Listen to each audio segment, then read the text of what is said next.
be touching on the topic of oral history, and I will be doing my informative speech on it.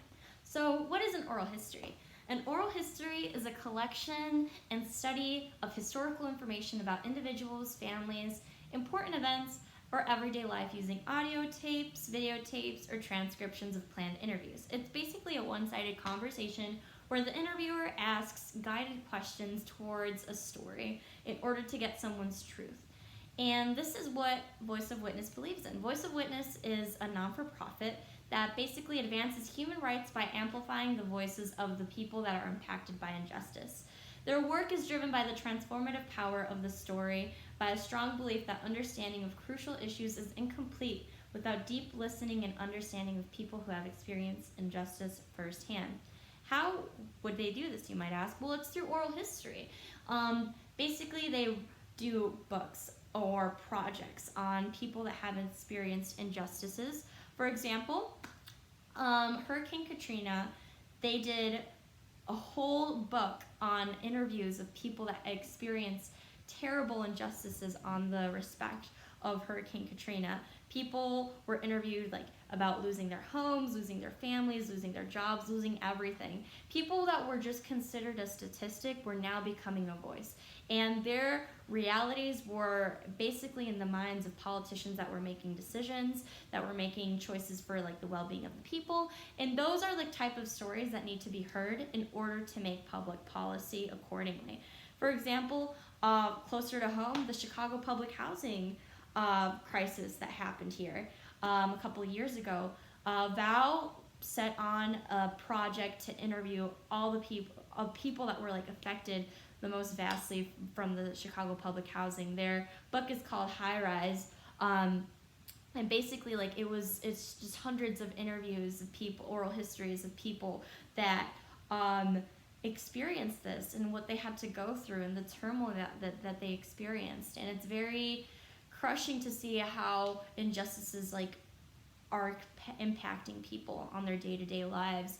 And those are the types of stories that need to be highlighted in order to make decisions accordingly. And for politicians, for public policy, for companies, they have to have those people in mind. People that don't have the ability to have a voice, that don't have a platform, that aren't heard. So really, Vow makes it their mission to spread empathy of those people that are experiencing injustices, that are experiencing terrible turmoil firsthand, and really don't have a voice in this country sometimes, because a lot of the times those people aren't listened to. So that leads me to my second part of the speech, that why is it that I'm so well aware of Vow? Well, Vow was a course that I took in my high school. It was a course that was very near and dear to my heart. It was basically a class that was focused on commemorating Miss Mary O'Garrick, which unfortunately died at the young age of 32 years old due to ovarian cancer. And the English department wanted to commemorate her in a way that would have been impactful and could have been more towards her style, because she wouldn't want to be commemorated in a plaque or a building that was named after her. She wanted to be commemorated in a way that she was a kind person that wanted to spread empathy and make a change in this world and show the importance of hearing people out and having a conversation with them.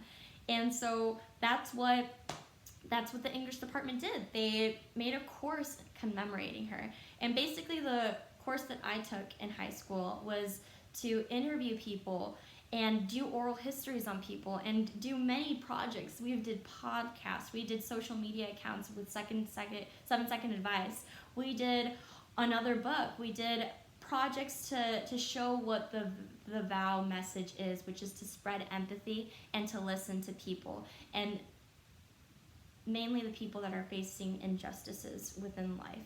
So my contribution to Vow was very vast. I was very involved with it. I was in the first book that they created the first year that Vow was a course. It's called 111th and Roberts Road, and basically what they did was highlight the diversity that existed within my high school. Many people from different socioeconomic classes were part of my high school, people from different cultures, people that were fresh from Europe, fresh from the Middle East, that were coming here their first years. people that were living here their entire lives. It was a mesh of so many different cultures and socioeconomic statuses that it really highlighted the beauty that is the melting pot of America. And I feel like the 111th and Roberts Road, which is the intersection that my high school resides in, it basically shows how the diversity exists within our school, and how really listening to someone, even if they're young, how it shows how much growth that they can exhibit, how their story is heard, and how their story can really change people's lives because they know that they're not alone. So basically what I learned from the class holistically, and that I think are the biggest takeaways that I will forever take out into my life, is to get out of your comfort zone. It's okay to talk to a stranger on the L. It's okay to talk to your mom about like a conversation that you would have never had with her otherwise. Talk to your grandparents about something. Take it as an opportunity to kind of listen to their truth. What do they have to say about a certain subject? And you should just hear them out and have a conversation with them. Second is to spread empathy to people. Kindness and empathy can really change the world. If people stop being so greedy with their truths and actually hear people out on theirs, it could really change the world. I feel like a lot of the time empathy is seen as a weakness and kindness is seen as a weakness, but it's actually a strength, and it shows that you are able to elicit your emotions in a professional means. As a business student, I can see how empathy could really change the way the business world works. And I believe that kindness could really go far with a lot of things, and it could really just boost a lot of people's morals. It could change people's lives. And the third thing is that conversation is so important. Forget about the small talk. Start having the meaningful conversations that you will remember for the rest of your life with someone. Never forget the conversations that you have with people, and always carry that as part of their truth and part of their persona. And I believe that people talk